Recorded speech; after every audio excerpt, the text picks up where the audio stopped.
Each badger marks the track with its own scent. His black legs are short but very powerful for digging. The name badger probably comes from the French word bêcher, meaning digger.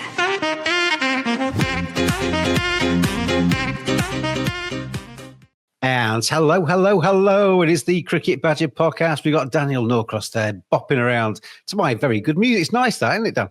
I really love it. I wish it hadn't stopped. I was really enjoying it. Oh, should we just play that for half an hour? The extended version with the bridge passage and, then maybe get some funky guitars and, yeah.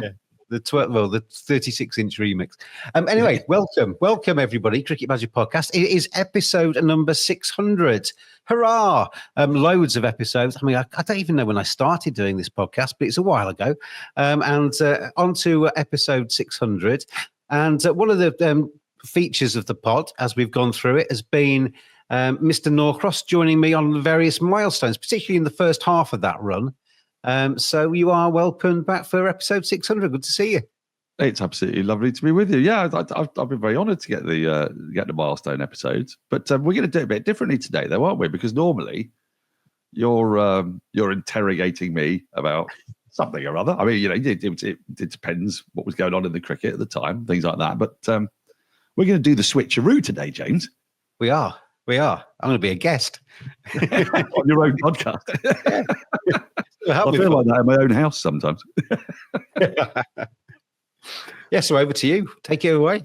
Well, I am delighted to say that joining me today on the Cricket Badger podcast, so we'll stop with it shortly, is James. Now, James, unfortunately, you kind of answered the first question I was going to ask you, which is, when did this start? But on the basis that you can't remember when it did, let's ask a slightly different question, which is, why did it start? I'd left Yorkshire Cricket and I'd gone on freelance. So it's probably going to be end of 2012, start of 2013, I think, realistically.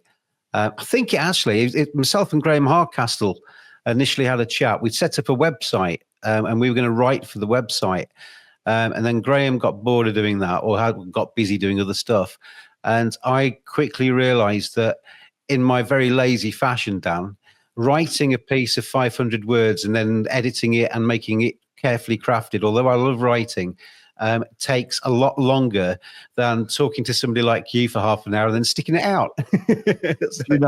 James, this is something that's always staggered me when I'm ever in a press box and I go downstairs to try to find someone like George LaBelle or Lizzie Ammon or whoever, Tim Wigmore. And I realise that they're spending all day doing kind of nothing feverishly before then doing something very, very hard, very, very quickly to deadline. And I look at them and I think, oh, I'm so glad I've got a microphone. I can just say it live. And then when they bowl the last ball, I can bugger off and get into the hotel bar. So, I think you made a very good decision there. Well, having been in press boxes, you tend to find that the morning session is where people do their chats. The afternoon session is when people start to kind of gradually think about what they're going to do, and you get the odds. Did anybody see that wicket? Can you tell me what happened? Because I've been watching their screens. And then in the evening session, that is when you kind of deathly quiet descends and everybody starts working away. It's a lot easier just to kind of do this. It's a lot easier. It really is. So take me back to the Yorkshire days, because I've seen Graham a fair bit, but not. And this isn't a dig. This is just a fact, because Yorkshire haven't been in the first division for a little while. I've not seen him around lately. So when you were working for Yorkshire County Cricket Club at quite a challenging time in their history, I would think. I mean, really good on the pitch because they won in 14, 15, nearly won in 16 in that famous sun-drenched day at Lord's. But, they've been building back to their former greatness and they felt invincible at certain points. But as we've discovered subsequently, Yorkshire was quite a difficult environment. Did you sense that when you were there? We'll come on to that a little bit because I'm going to choose my favourite episodes, and one of those does include that issue. But when I was there was very little success. I loved working there, and it was my club. I mean, I don't think there's many people who have been a supporter, a member, and then have worked inside the club and then covered it from the media perspective afterwards. So I've seen it from all angles, really. And I did really, and I can remember starting there, and it was really strange because I was a fan And kind of sometimes the fan in me spilt over a little bit too much, really. And so when I was introduced to players when I first arrived, it was like, this is Darren Goff. I was like, yeah, hello. I guess hello. And it was really weird. And it took a while for that to settle down. And then obviously after kind of working there for a while, I did have to kind of like sometimes punch myself in the head and kind of remind myself that I was working somewhere quite special to me, because it becomes a job. But I really did enjoy working there. And then when I kind of after 4 years, the club was again skint. So they made me redundant, but then re-employed me to do pretty much the same thing as a freelancer. And then after 2 years of that, they were going to take the role back inside the club. I did apply. I wasn't sure if I wanted it. I didn't get it. Danny Rubin got it, and Danny's off to do great things. He's far better at that job than I am. No hard feelings there at all. And then one of the first things I did, kind of totally removed from the club, was basically pay for myself to go to Barbados to cover their pre-season trip and kind of take it off from there. So, it's been interesting, that kind of journey through. But I think I messaged Danny actually on when they won the first championship after I'd left, a couple of years after I left, wasn't it? And I said, I'm very jealous today because I wish I'd been in that dressing room and around that dressing room when things like that were happening. But yeah, no silverware in my time there, Dan. So it's a question. I'm interested in the answer to this one because we're both effectively journalists and we broadcast on the game. And one of the things you're always taught is, must be objective. There's no we, there's no us, there's no team, all that kind of stuff. I know that for me, I have a big blind spot, and it's Surrey. And I find myself defending them to the hilt. And in the days when they were more difficult to defend as well. And I know that, I think I know that it's wrong. But I'm not sure. I'd be interested in your opinion because you have an equal passion. And has it ever kind of blindsided you a little bit, or do you feel looking back, that passion stopped you seeing something or stopped you acknowledging something? Absolutely. You ask people in the press box around Yorkshire, and they used to take the mickey out of me because as the kind of what media manager, press officer, kind of communications PR person, my role was to defend the club. And I found that very easy to kind of try and tell. It's like being a salesperson. If you believe in what you're selling, you can actually sell it because, naturally. And I believed in the club. I believed in Yorkshire cricket, and I wanted it to do well, and I wanted everybody else to say how great it was. And in the press box, they used to take the mickey out of me because I was a little bit too rah, rah, rah. If it was a close finish, I'd be kind of like, yeah, come on. And then obviously in the media, I then kind of went into local radio and did commentary on matches. And I wasn't like that. I mean, I was very much, it was Yorkshire radio that I was working for to do commentary for 2 years. And then so it was a kind of we in a way, but I kind of was a little bit more down the line. And then I did some stuff for TalkSport and other people on T20, but a lot of Yorkshire games in that. And then I was kind of straight on that because I was working for a different kind of organisation. But very much partisan when it came to who I wanted to see win.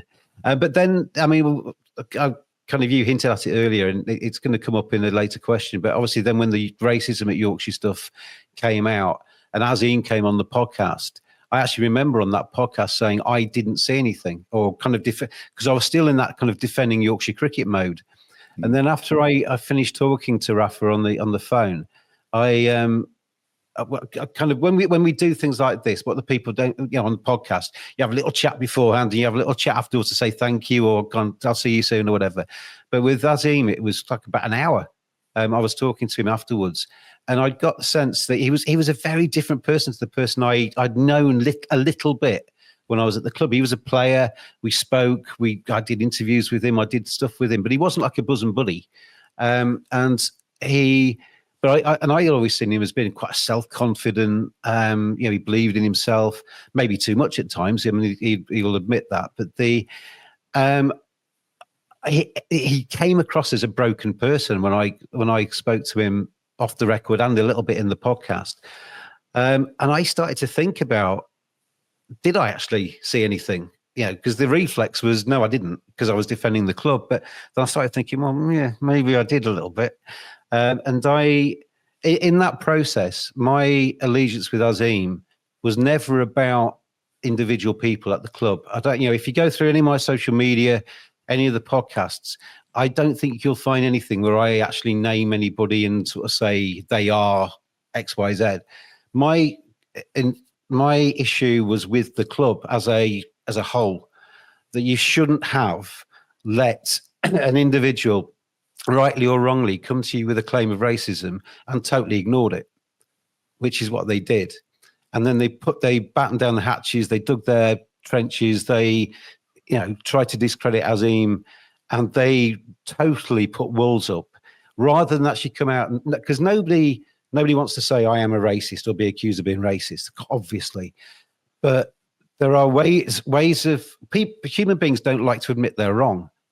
And when you're an organization, you're trying to defend that brand, you don't like to admit you are wrong. But there are times where you have to, and where you should do, and where you should at least say, we need to kind of learn a little bit from this and be better in the future. If Yorkshire had done that, when Azim did the interview with Wisdom, then he came on the podcast, and then I obviously passed him on to George DeBell at ESPN Cricket Info at the time to give him a little bit more of a platform.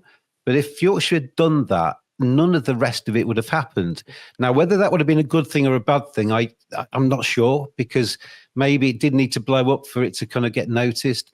But if they'd actually either nipped it in the bud when things were happening and when Azim was at the club and complaining, and just kind of got a few people in the room and banged heads together and said, right, let's stop this. This is unacceptable. Go off and be better people. That would have stopped it.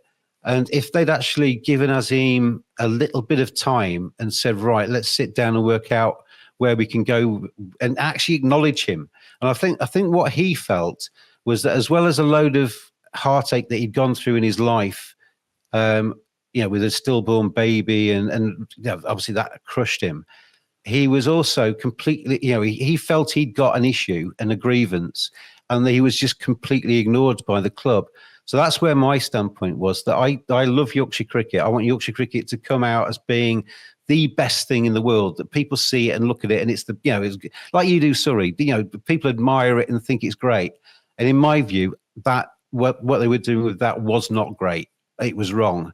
And that's where I kind of got involved and tried to help Azim a little bit and trying to get a little bit of traction and try and get Yorkshire to do something. Well, it was a very tumultuous time in your life and in the life of the podcast, because, of course, the podcast was getting referenced and all that sort of thing. And whilst the focus initially was on Azim and on Yorkshire, the country's focus started to move very quickly, didn't it, towards, is this alleged behaviour endemic across English cricket? Is it better? Is it worse? Is it the same? What is it? And suddenly, other counties were having their own experiences. I mean, I think Gloucestershire came out, didn't they, and apologised very, very rapidly, actually. And the wonderful things that Sid Lawrence has been a part of that club, big style. But things were happening at Essex, and people were looking at every county. Let's not point fingers at specific counties. Suddenly, this created an explosion in the conversation. Are you able, reflecting now, do you think that those conversations have been good, sincere? Have they been productive? Because there's been, the ICEC report, and Zafar Ansari was involved in that. There's some big names involved in that. So suddenly there seemed to be some heft behind tackling what was a perceived problem across English cricket. So, back to that question. Do you think that the conversation has been productive ultimately? Do you think that it's going in the right direction and has helped? I think before I answer that, I think there's one thing I learned in this process was that I am not the best judge of what's racist and what's offensive. I think there's far too many people that look like me and you, Dan, who kind of say, well, that's not right, that's wrong and stuff. And we're not the kind of the people who are upset by it. I think with Azim, I think it was a number of small things, small and medium things that kind of grew like a snowball and ended up knocking him over. And if you are experiencing that every day, that becomes pretty tiring and becomes pretty depressing, and that's what kind of, I think, gradually wore him down. But I think it would be very naive. And there were people who, when I started kind of voicing this, mainly on Twitter and on the podcast, was saying, well, I've never seen any racism in cricket. What are you talking about? And they're a middle-aged white person, and you think, well, A, you haven't been looking for it, probably.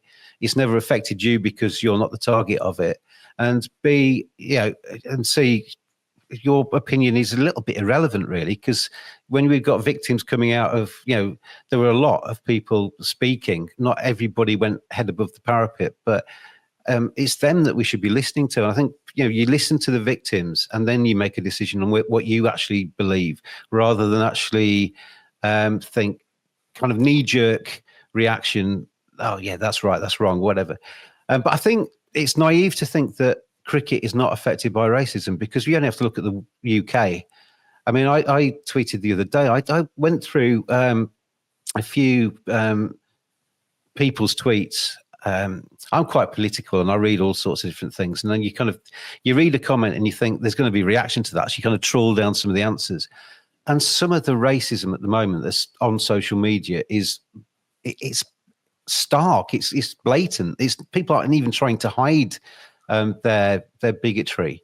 And the fact that is a situation in the UK at the minute where people feel that confident about being so disgusting, I think is awful.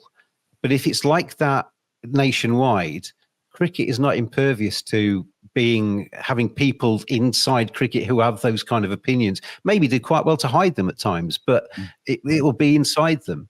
You make a very strong point there, James, and one that is odd, isn't it? It's odd that sport suddenly feels that it has to be, squeaky clean, and that it can't not have been. Now, obviously, we want all areas of the community to to examine themselves and examine what is and isn't racist.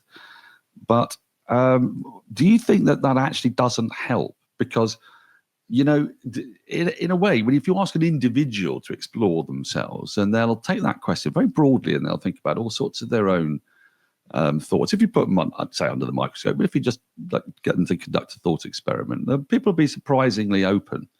And yet sports particularly, and so, religious institutions, political parties, it's almost like the fear of discovering it will be too damaging, rather than exploring it will be the disinfectant, which we kind of encourage people to do. We encourage them to visit a psychiatrist, whatever, to talk and examine themselves. Do you think this is a problem that's endemic in institutions generally? Absolutely. And basically, in a very simple form, most old institutions are set up for white men, because they are the people that ran them and operated them and became rich off the back of them, or some of them became rich off the back of them. And therefore, the structures of those organizations in the modern day aren't reflective of necessarily of the UK these days, and maybe need to be a little bit more open to change, and not kind of just think, well, yes, we're doing this right. So when we've been doing this for 150 years, so we're going to carry on doing it like this. And their boards full of, people of white 50-year-olds or whatever are unlikely to want to change it, because they are the ones benefiting from that system. That is very simplistic, but I think that's how things are. I think as well, cancel culture, the fact that somebody comes out and does something wrong, and basically their life is over in terms of how in terms of success and what they've been doing. I think we're too quick to write people off. I think we said a lot in the process. The jeopardy is too great, is what you're saying. Really, in essence, that because if there's any hint of anything, then there's a disproportionate reaction, and that's not very conducive to, for example, that's the Truth and Reconciliation Commissions in South Africa, which were set up, I suppose, entirely to deal with that, weren't they? With that knee-jerk response. What I found myself saying a lot on the podcast, and again, this is quite simplistic, but if if we think, say, 10% of the population is racist or has some kind of racism within them, and 90% doesn't, and there's a big wall between them, and you don't allow people to jump over that wall, make a mistake and jump over the wall and become better, then you're never going to get any change. You're always going to have 10% of the population being thinking thoughts that I would think are wrong. So you have to allow people to, in anything, not sexism, any kind of ism, but in any walk of life, to make mistakes and repair themselves and try and be better. Now, if they dig their heels in and say, well, I don't want to be better, I am this person, then that is maybe when you start to cancel somebody, if they refuse to acknowledge they've done anything wrong. But you should allow people to be better people and to come out the other side of it probably far better for it, because they'll have learned from their mistakes, hopefully. So you have to allow people to change and allow people to kind of admit some fault and to try and be better for it. And I don't think we do that in certainly in popular culture, in entertainment, sport, and music and what have you. As soon as anybody does anything seriously wrong, they're toast, aren't they? The only people that aren't toast are people who basically stand by their opinion of being. Farage and people who stand by it and dig their heels and say, right, I am right with this. They just carry on regardless, because they just and they make money from being, in my view, wrong. But we need to allow normal people just to make a mistake and come back from it. Now then, I'm going to ask my last question on this, but I think it's one I've asked before, but we haven't quite got to the bottom of it yet, which is, I'm thinking here, I want to frame this in terms of the ICEC report and the fact that has come out, that there are great initiatives taking place. The ACE program, which Emily Rainford-Brent set up and has been on record now as saying that she thinks that the problem is not confined to a lack of engagement amongst the black community in cities, but actually it's a class issue as well, because of the inability to access cricket for so many people, state school kids and whatnot. And we've got the South Asian program, which is producing professional cricketers. So I don't want to sound glib, but I'll put words in your mouth, but do you feel that cricket's actually moving it really quite strongly in the right direction in England over the last few years? I think there's a yes and no answer to that. I think the yes part of it is the things you've mentioned. Some of which are funded by the ECB and stuff. But I think there could be more support for some of those initiatives, particularly the South Asian Cricket Association.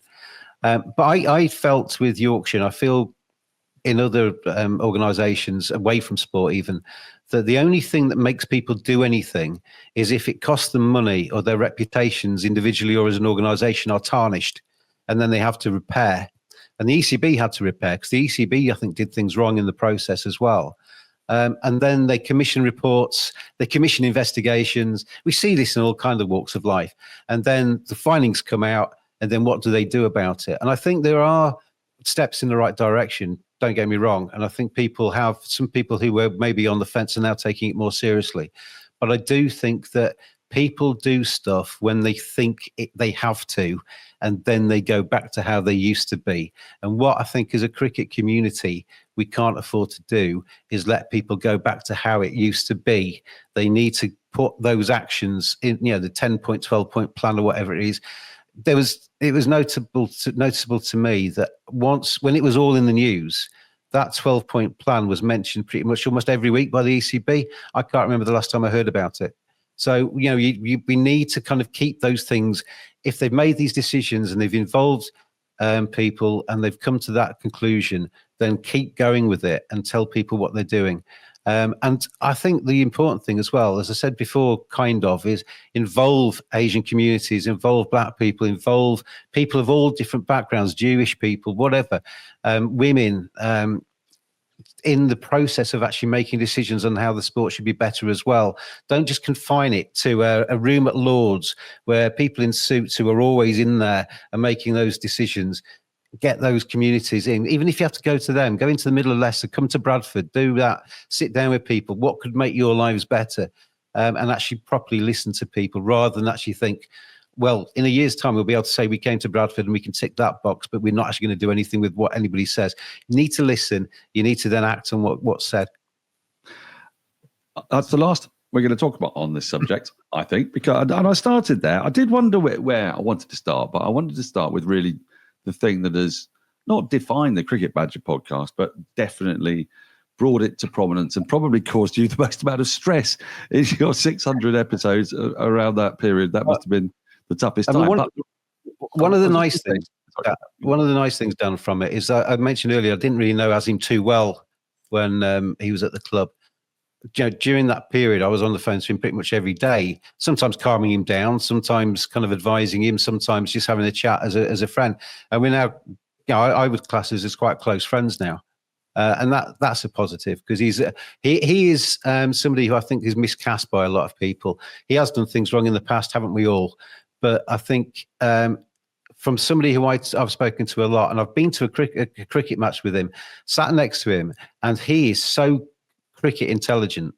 He is ahead of the game. I watched the Roses T20 at Old Trafford, sat alongside of him, and he reads the game. Well, the field should go back on that side. He's trying to do this, and he's 3 balls ahead of anybody. And that is why he was an under-19 England captain. That's why he became a Yorkshire captain. And he's a sad loss to cricket, I think, because he could have gone on and done something quite special, I think. And hopefully, maybe cricket hasn't lost him completely because obviously he's in Dubai now. He's kind of speaking at events. He's doing other stuff. But I think he'd make a very, very good coach or somebody inside the game as well. This is the last week to talk about it because after the break coming up, I've always wanted to say that and to do it on someone else's podcast. After the break coming up, we're going to lighten the tone. We're going to look back at your happiest memories, your early memories, and I'm going to ask you, over the 600 episodes, what do you think has changed for the better? What do you think has changed for the worst? Tune in after the break to find out. We all want a bit of that first class lifestyle, right? Well, with Seafrog, you can travel first class on trains for a lot less. We're talking up to 60% off first class tickets using our upgrade options. Think eBay, but for train tickets. Win your upgrade and you can enjoy food, drink, and a whole lot of legroom. Forgot the alcohol. It's beyond simple to sign up and start bidding. Just download Seafrog and upgrade your ticket today. I should say thank you very much to seatfrog.com for their sponsorship of the podcast. And I'll read some words now. Seatfrog is the app that helps you upgrade your standard class tickets to first class for up to 60% off. So you can enjoy complimentary food and drink, free Wi-Fi, and a lot more legroom for considerably less money. Use the code CricketFrog to claim £5 off. Those are lovely seats, by the way. I'm going to give your listeners a little tip. I'm sure Seafrog's all over this, but the weekend upgrade on the ones into Birmingham and Manchester, you can get in this standard premium, and it's a first class carriage, but they don't give you the free food, but you get the same seats, and it's like a tenner or something, and it's just fantastic because the space, the table, especially if you're like me and you roll cigarettes, it's luxurious. Anyway, that's train travel. We're going to go back in time. We need some time travel now, back to when this all started. Because when you kick this off, you're saying it's around 2013, 14, 11 years ago. And to put this into cricket's context at that time, we hadn't even contemplated a Sibley Burns opening partnership. We were well into the era of Alistair Cook. Joe Root was a whippersnapper. He'd only been around a year or two. Bazball was just miles away from happening. And so when you kicked off your cricket badges, was your focus, was it on that England team? Was it on international cricket? Was that the thing that sort of you really wanted to talk about each week? I think what the beauty of the podcast, in my opinion, others can decide if it is good or not, was that we've basically, when I say we, I have basically covered pretty much everything that Victoria. The beauty of the podcast for me is that I've worked for other people. I've worked for myself. I'm part of a company now where I've got partners in the company, but this is mine. And it's the only thing, it's quite special to have something that is yours and you can take in whichever direction you want to take it. There's nobody to kind of have to phone up first to say, do you think that's a good idea? And so, if I want to talk about the IPL, I'll talk about the IPL. If I want to talk about England's Test team, I'll talk about that. If I want to talk about the 100, which we've done quite a lot of, then I talk about that. And go wherever the mood takes. Go wherever. And one of the things, I think, the best things that's happened whilst I've been doing this, and in lockdown, I did a lot of podcasts because it kept me sane.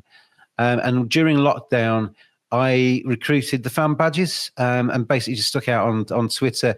Anybody who's passionate about cricket, wants to come on and talk about India, Pakistan, West Indies, whatever, then get in touch. And basically, I mean, considering we're both we both worked in broadcasting and people are quite snooty about, kind of standards and everything like that. I brought in some fan badges who have appeared on the pods and at varying levels, obviously, but all of them have been brilliant. They've come on, and because they're enthusiastic, because they're passionate about cricket, they've come on and they have spoken brilliantly. And they've kind of, I've got WhatsApp groups where we talk about stuff in between podcasts. We talk about stuff all the time. They've been brilliant for me, having them come on. So in a nutshell, I do whatever I blooming want to, Dan. But when it first began, I mean, I'm trying to think back in 2013, 14, because there'd been some bête noirs in my life around that. Because I had a rather controversial time of it myself. So we were in the sort of Giles Clark, David Collier era, and there was a kind of sense, wasn't there, amongst people that whilst England had produced this wonderful team that had made it to number one, that English cricket sort of got a little bit less likable, and we were still actually litigating the case about free to air all the time because it hadn't been that long since it had been ubiquitous in our lives, and we were dealing with the reality because we were 7-8 years in of the disappearance, and there was a kind of feeling of pomposity. Because I imagine a man of your politics would have not taken awfully well to the ECB hierarchy of 2013, 14, 15. That wouldn't be your cup of tea. I seem to remember from a drunken evening in Barbados, our politics are quite similar. But I'm doing the interview, right? So, I have to pretend. But yes, you're right. I think that the things that initially got me exorcised were I wanted to see county cricket given some prominence. That was initially what I'd set up the Cricket Badger website to do, was to give county cricket a bit more of a plug. But obviously, as you go through, English cricket comes into it. And I mean, don't get me wrong, in those first couple of years, I was not speaking to that many people on the podcast. There weren't that many listeners initially. I was speaking to I was kind of me and the microphone and maybe one or two others. But as it's kind of grown, same for us all, that. Yeah. As it's kind of grown, I mean, the thing that probably came into the equation was the 100 and kind of the muted 100. And I could always see this direction of travel where money was starting I mean, it's happened in football, obviously, sooner, but money was seen, I think, far more importantly than actually almost the game itself. That we need to kind of be competitive financially. Look at the IPL and all the riches that's earning. We need some of that. And obviously, Giles Clark got into bed with Alan Stanford, who ended up in an orange boiler suit, and that was a bad decision. And England lost the ace card really in that hand, and allowed India to kind of get a real head start. And obviously, with 1.4 billion people, you give a country like that a head start, they ain't going to come back behind you. So England were always playing catch up. And I feared the 100 massively because I saw it as being something to totally cast a shadow over the rest of the county game. And I love county cricket. I like the IPL. I mean, I'm a bit of a kind of weirdo really, because I always been anti the 100, but I really like watching the IPL. And I think that's got a place in India. And I think it actually makes Indian cricket better. I was concerned with the 100 that it was going to actually kind of almost squash the county game that I really enjoy. And that's still a concern of mine. There may be all of this money coming in after these buyouts and it becoming a proper franchise. But that money is not going to last the counties forever. They're going to have to A, invest that wisely, and B, in 10 years' time, probably some of the handouts, as people call them, from the ECB will dry up. And what do they do then, the counties, to actually encourage money coming in? So maybe it has given them a little bit of a stay of execution. But I think that the guillotine's still hanging above a few counties' heads. Just on that, because I did crunch the numbers on this, and you're right to be cautious. But I'm very briefly going to be a bit one-eyed and Surrey-like here, that the two men in charge of the ECB were the ones who told people not to vote for the 100 when they were at Surrey, and have now extracted the best part of 500 million quid for these counties, which would amount to about 29 million each, which, get your head round this, James, that is 290 years worth of profit for Derbyshire, as was expressed in their latest accounts, and it is 6 times their annual turnover. So I just put it out there that maybe the counties are going to get this giant windfall, and as you say, they're going to have to invest it wisely, but the ball is in their court. And they did after all vote. They did after all vote for this, but this is me interviewing you, not me suddenly having a rant, which I realise I've suddenly had. They did vote for it initially, but there was it was. I don't know if it was quite as simple as that, but I do think that the money coming into the game is great, and if you see a few more Indian players playing in this country, that's good too. But I think, it's not going to last them forever. They need to invest that 29 million or whatever it ends up being into stuff which is maybe non-cricket as well, hotels and stuff like that, which gives them a perpetual income that is all year round rather than just the cricket. So we'll see how it goes. But fingers crossed. My fears are not not all doom laden, but we'll find out, won't we? In those early years when you were sort of finding your feet. And when I say finding your feet, you're a broadcaster, but there's a weird thing, isn't it, when you create your own thing and you're sort of talking away. And I've done it myself. Test Match Sofa was that with my mates, and we just had slightly more listeners because I had more people on the podcast, so their friends were forced to listen. It was a slightly better pyramidal model, So it's got more at the bottom, But when you first started doing that, but was there an episode or was there a moment when you were doing it when you went, hang on, I'm really enjoying this now. It isn't just me putting this thing together and sort of talking into the void. That was scintillating. That was a really good interview I've done, or I had a really great person on, or something like that. I think, I don't know if you agree with this, but I think, if you've had a good show or a good stint in the commentary box or something, if you come out of it having enjoyed it, if you finish a podcast thinking, I enjoyed that, then there's probably a fair chance somebody out there listening will enjoy it as well. Not everybody, but somebody. And obviously, podcast-wise, you can see the numbers growing. You have the stats and the analysis and the analytics behind it as well. So you could see that it was starting to get a little bit more of an audience. So, the Twitter feed started to get a few more people on a regular basis kind of commenting on stuff as well. And I started to get, using some of the contacts that I got in the game, I started to get guests on who were known people. Because the one thing about me is that, I'm not, if Andrew Flintoff was to set up a podcast from scratch, he would get listened straight away because he is Andrew Flintoff. When James Buttler calls himself the Cricket Badger and sets himself up from scratch, he doesn't necessarily have that captive audience, apart from my dad listened to quite a lot of them. It takes a little bit more time to get going. But I think the thing that actually starts to make you realize that, this is actually fun now is when you can actually see that people are starting to listen to it. And you are enjoying the podcast. You are, whoever comes on, whether it's a coach, whether it's an ex-player, whether it's a current player, whether it's somebody who's got a book out or whatever, you kind of start to interview people. And I do like interviewing people. I had Annie Chave on the other day, and we had that conversation because she's got a book out. And she said she enjoyed doing the book because you're in it. You're one of the chapters, aren't you? She said she enjoyed the interview process, and she's kind of flung it back on me. She said, well, you must do that. If you're kind of coming up to 600 podcasts, you must like, and I just love cricket, Dan. And to me, it's not work. It's not anything. This is fun. Talking to somebody like you or anybody about cricket is fun. And the fact that we're recording it and other people are watching it later, that's just almost like a byproduct. Yeah, it's completely nuts, isn't it?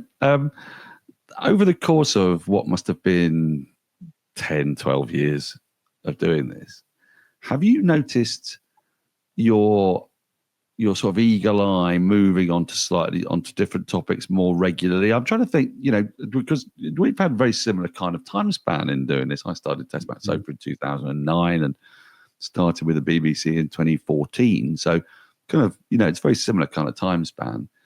And what we've tended to move towards is a sort of paranoia about short form cricket and whether that's going to kill Test cricket, because that's like the anxiety that's in all of us. But I would argue that anxiety has been in Test cricket since it first began in 1877. So I don't think that's really saying anything new for any of us. Are there some things that you think that surprised you that you've found yourself dwelling on a bit more in the podcasts? Has it morphed, do you think, in those 11 years? I don't. Nothing springs to mind there. I mean, obviously there was the 100 has been an issue that we talked about a lot, and I've always tried to get people on that don't just think like me. One of my policies on social media is no matter what somebody says to me, I don't block them, because I want to see what idiots think. And I want to see what the other side of the discussion saying.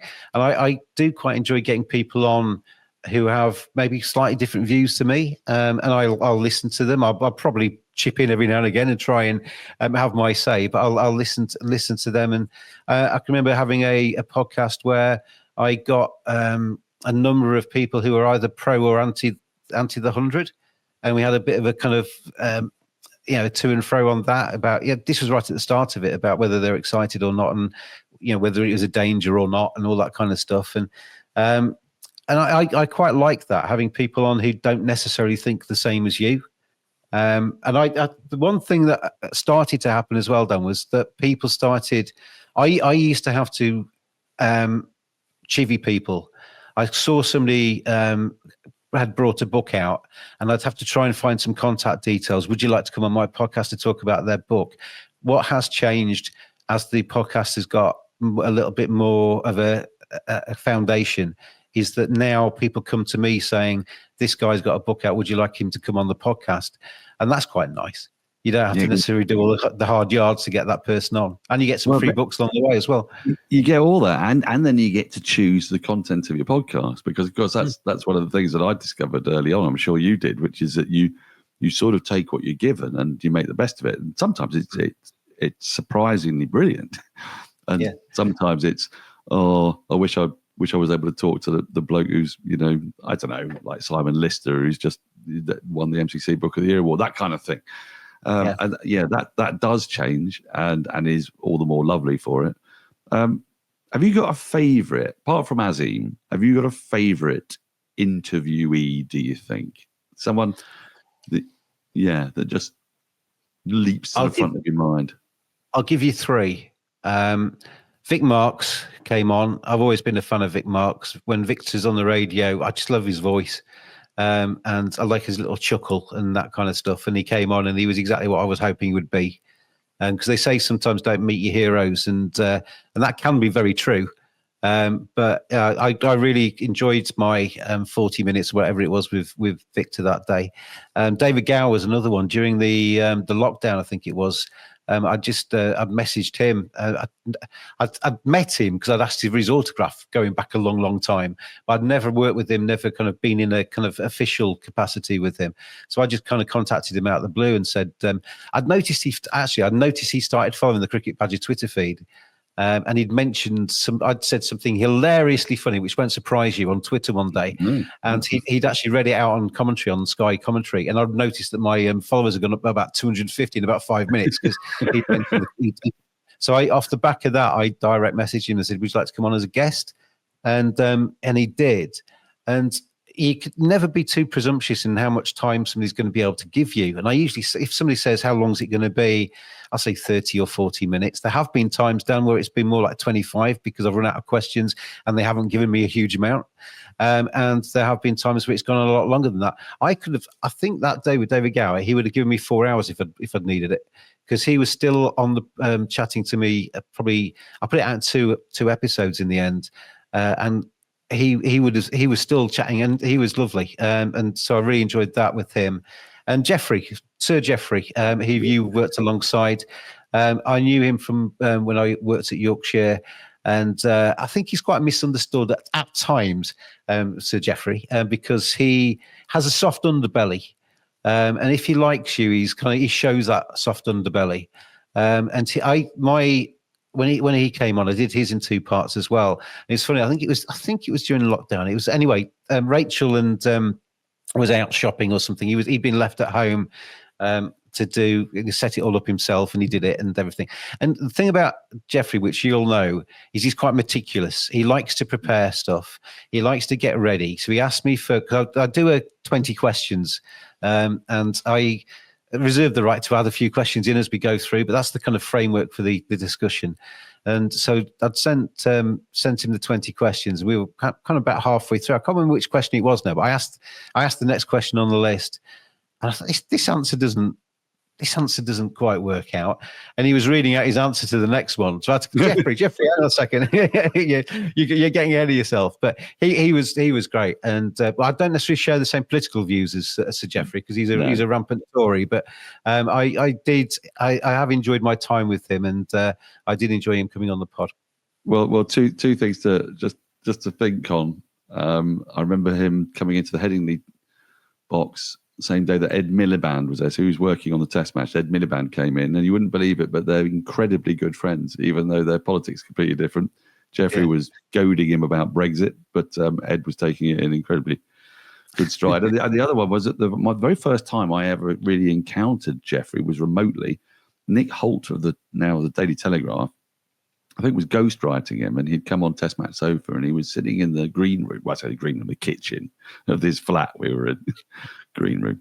And I could hear Geoffrey's voice through his phone, and it was amazing. And the details I can't remember exactly, but it's something like, and after that, England fell away, full stop, new paragraph. And I could hear him say that. So meticulous is the word for it. I mean, Holty is a great journalist, but I don't think he's so much ghosted as transcribed. Yeah. Geoffrey. From his point of view, it's perfect. It's easy work, isn't it? But I can remember him coming into our offices at Headingley, and he used to come in and use the phone sometimes, and he phoned up Sachin Tendulkar one day, and that quite excited me. I was kind of eavesdropping on Sachin Tendulkar at the other end. Get the elbow up. Whoever he was talking to, he always "love you," and then couldn't put the phone down. He always told him he loved him at the end of the chat, which I thought was quite cute. Yeah, you're absolutely right. He's all those things. He's a funny onion. Once you earn his trust, he's absolutely lovely to you. But I'm trying to take us on now into the now. So you've been at this for yonks. I'm going to ask you some existential questions about cricket. Okay. There are two categories I want you to consider. I want you to consider cricket, and I want you to consider English cricket. Are they better, in a better state than they were when you started, or worse? And you start with like cricket generally, and then you can have a different answer for English cricket if you want. I think. Before you answer that question, this would be good for the listeners. This is a peek behind the fourth wall. I'm going to quickly grab myself a large glass of wine. Okay, right. You do that, and I'll start answering. I think there is a habit of people, I think, to be quite kind of rose tinted glasses. You kind of think back to when you first got into the game and your days at the county, and days are always sunnier than you remember them to be, and hotter, and so there is that danger. But I think, generally speaking, that cricket has. I don't know why Dan, why I'm carrying on talking here, because we're recording this. I could have just stopped. I know. I thought it was quite funny, but I could hear, because I could have my door open enough for me to hear you. I was, I was just saying that there's potential to be a little bit rose tinted glasses, but I do think that world cricket is maybe better because more countries are playing it at a better standard. So I think that's great. And I do like the World Cups where you see some of the smaller countries taking on the big boys and getting one over on them or getting close. And you see, you commentate on some players that you've never seen before or only heard of. But I do think, the one thing with global cricket is that the split of money needs to be better than it is. I think there needs to be a bigger trickle down, and some of the smaller countries helped a little bit more than they are. And it's, it's almost a crime that New Zealand can't afford to actually play more than 2 tests at home in a series because they lose money doing it. That is just wrong. So if we're serious about keeping that kind of, I always kind of refer to it as a red and white stick of rock, where the red and white kind of go through the core of cricket.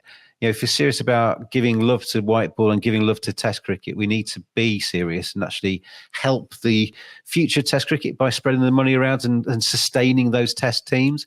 County-wise and English-wise, I think the Test team's probably about the same in terms of its health. I'm still a little bit dubious about Bazball. I know they're watering it down. They're starting to say a few things which are a little bit more mature, or whatever the phrase would be, a bit more cricket intelligent.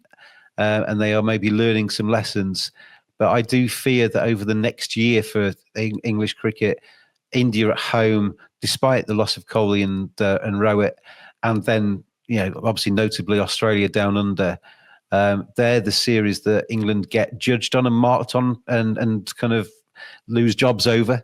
And that could be a tough 12 months, or it could be a glorious 12 months, yet to be decided. But if they play headless Bazball cricket at some of those Test matches, they might be short Test matches, and it might be loss of jobs. Hopefully, from an English point of view, it will be glory, but we will see how that goes. I do fear for county cricket, as we've already discussed. I hope that when people say they are serious about sustaining county cricket, they are serious about sustaining county cricket, because I'm sure, like most people, my first game was a county game. I can remember going to games in the sunshine, and as I said when you were at the door there, days are always sunnier in your memory, aren't they? But they are the days that made me fall in love with cricket, and still very much in love with cricket. And I'd like to think that is possible, that can continue forever. I do think Sky do a fantastic job, but I wish more people could see it. Well, Ali Mitchell has hit more balls on free-to-air TV and hit more fours than Sir Alistair Cook, which is never going to be right. But it's much like Susie Bates never having played a Test match. I want to put one thing to you there, because you gave some answers there that interest me, especially on world cricket. And we hear this said a lot, that more money should be distributed to to developing teams and to teams that we need in order to create competition and make Test cricket a spectacle, like New Zealand. But can I put it to you that perhaps I've got a slightly different view of this to frame your answers, which is that I have a slightly more confident view of county cricket, because I think it's actually being run by someone, the ECB, that is actually trying to make decisions for the good of county cricket, whereas international cricket is not being managed at all. There simply seems to me to be an events management body in the middle that works out how to extract as much cash out of the game as humanly possible. And so there is no kind of guiding force behind it. So I don't quite know how, and this is my concern for cricket in general, which is that I think it's making a lot of people a lot better off than cricket ever used to do.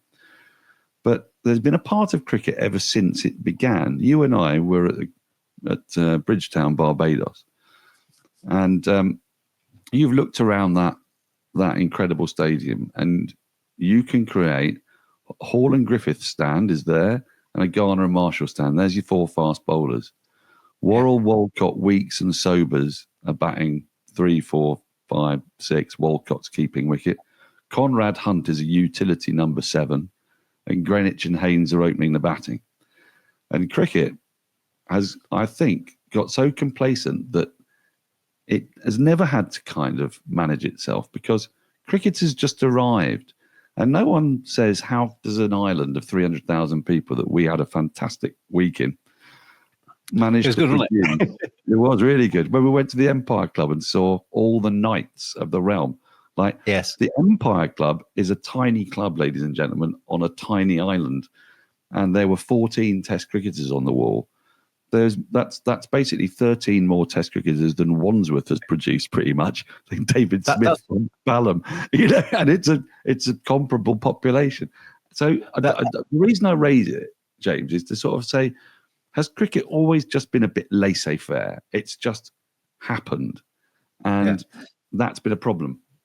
I think if you look at football, and there's many reasons not to look at football sometimes, but there is a very strict sort of structure of FA, UEFA, FIFA.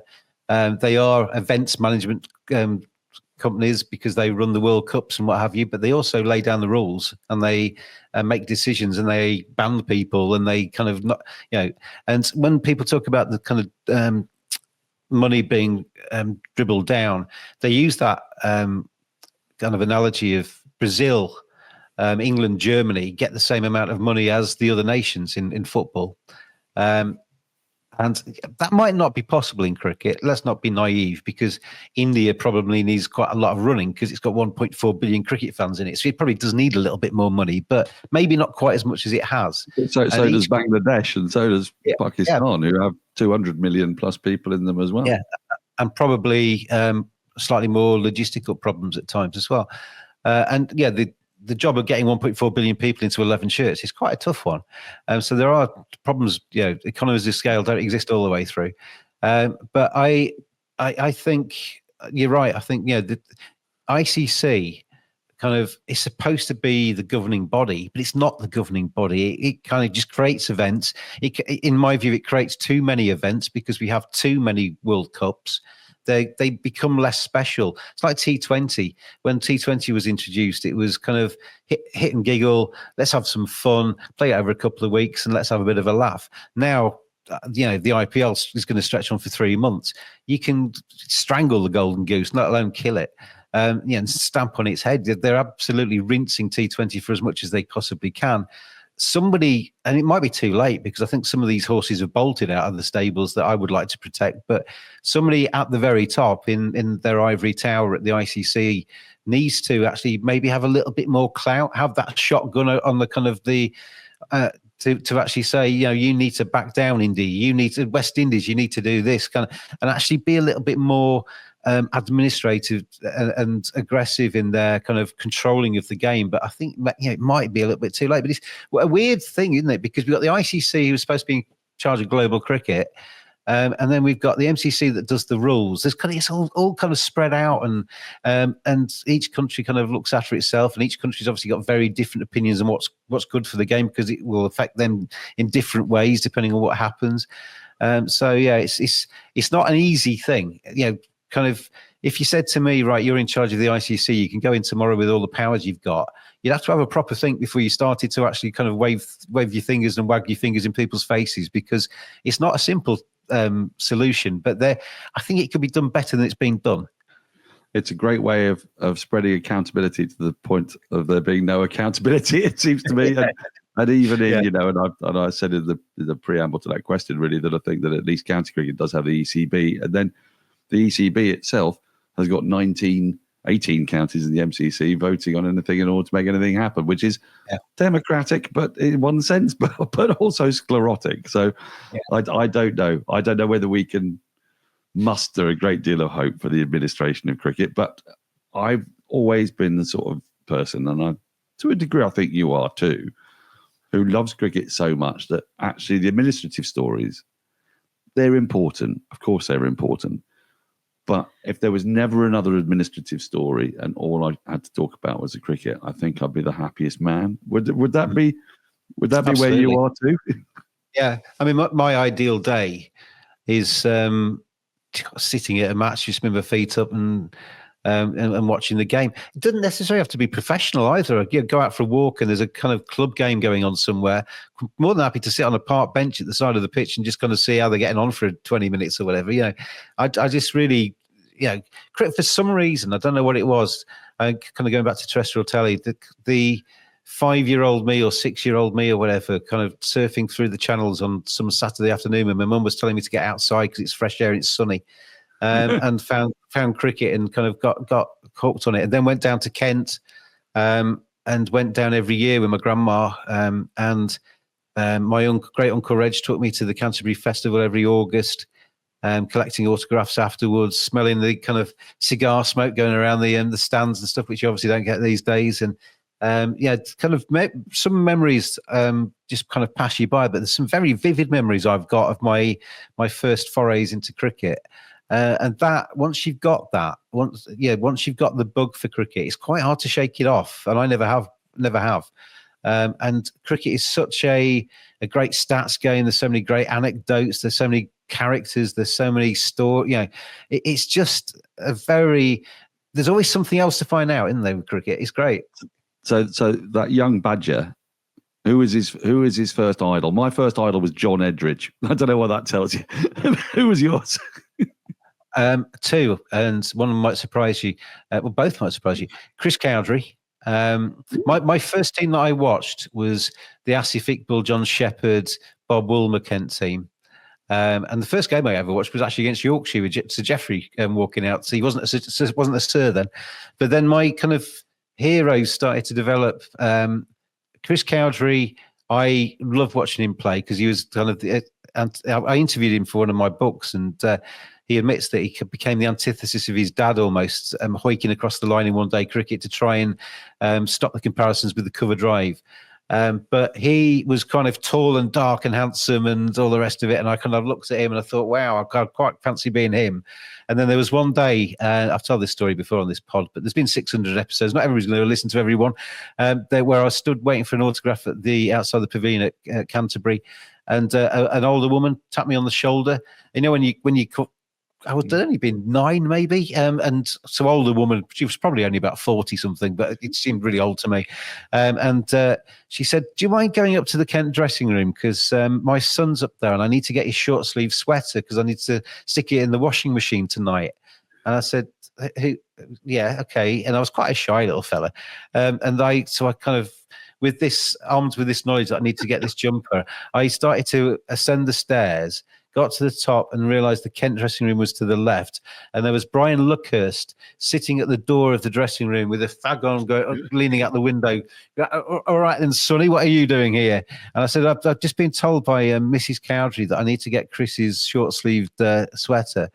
And he said, yeah, that's what they all say. And kind of leant back, and then he kind of, yeah, and then, Chris, kind of thing. And then I looked through the door of the changing room and I could see a naked Derek Underwood, a naked Alan Knott, and a naked Graham Dilly.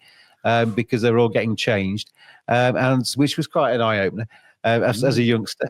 And then Chris Cowdery came with his towel wrapped around his waist, glistening from just getting out of the shower, threw me a short-sleeve sweater, and I trotted down and gave it to the lady who thanked me very much. And kind of things like that kind of stay with you a little bit. Yeah, you're gonna love that, man. You're gonna love that, man. So that was the first one. Who was the other one? I used to really dislike Ian Botham because he always seemed to take Chris Cowdery's place in the England team. The selectors got that right, I think, with hindsight. But the other one was Chris Tavray. Because the same kind of team with Kent. And Kent was my first team, really.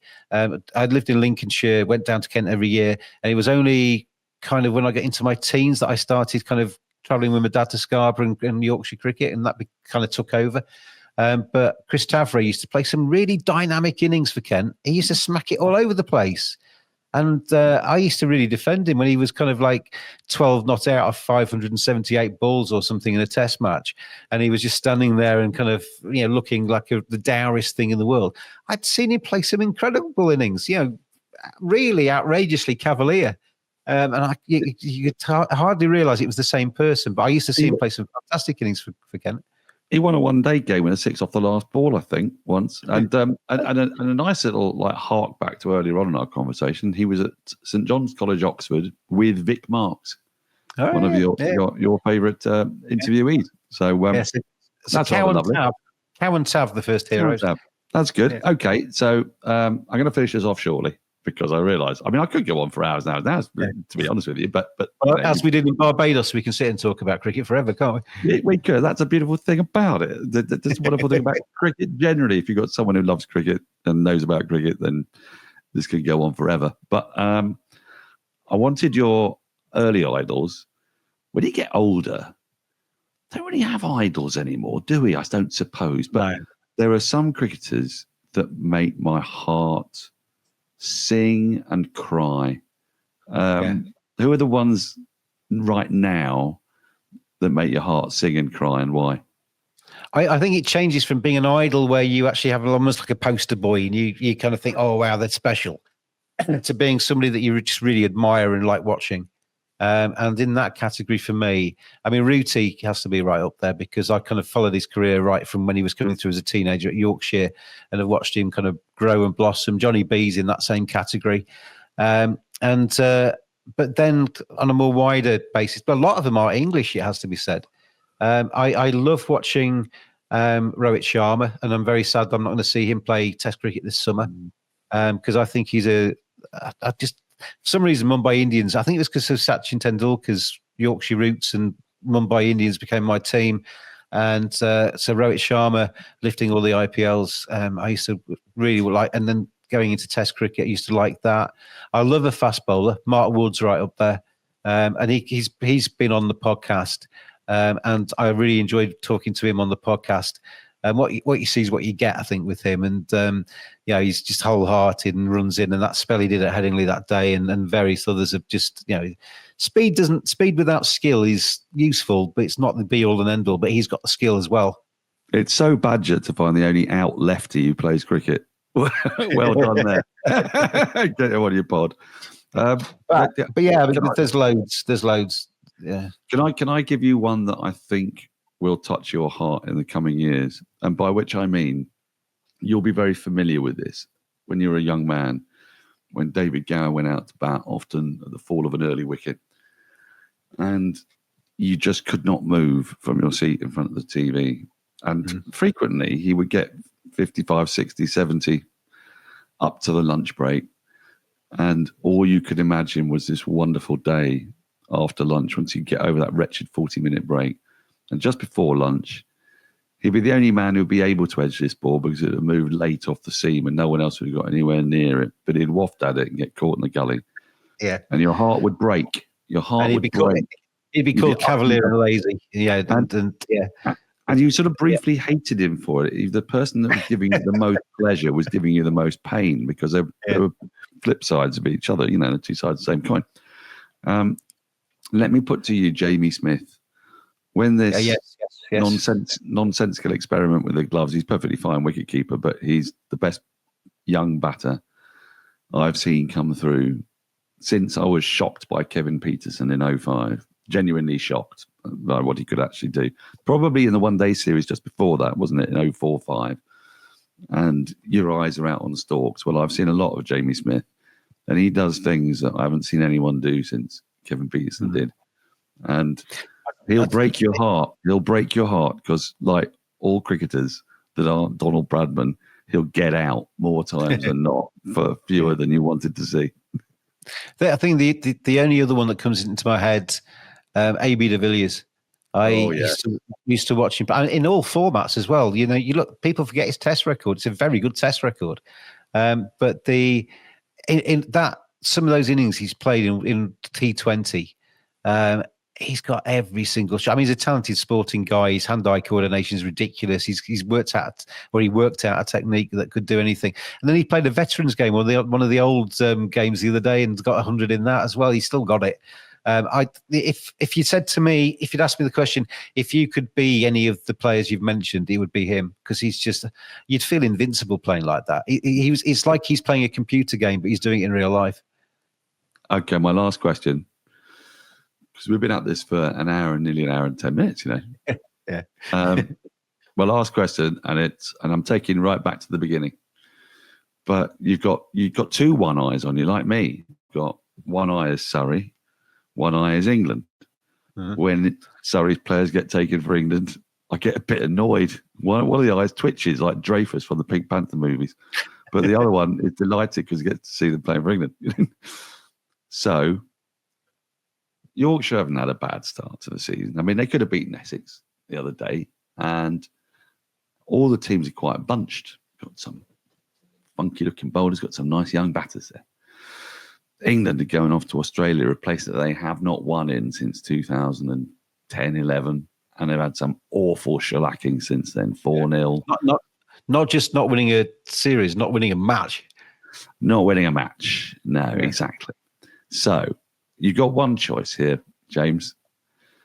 Yorkshire can win the county championship amazingly after being promoted with a young side led by the glorious young Johnny Bairstow, or England can go down under and win the Ashes. What are you doing? It's not even a question.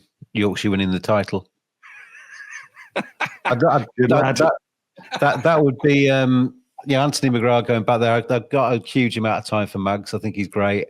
I'd love to see him have a successful time at Yorkshire. And absolutely not a question at all in that.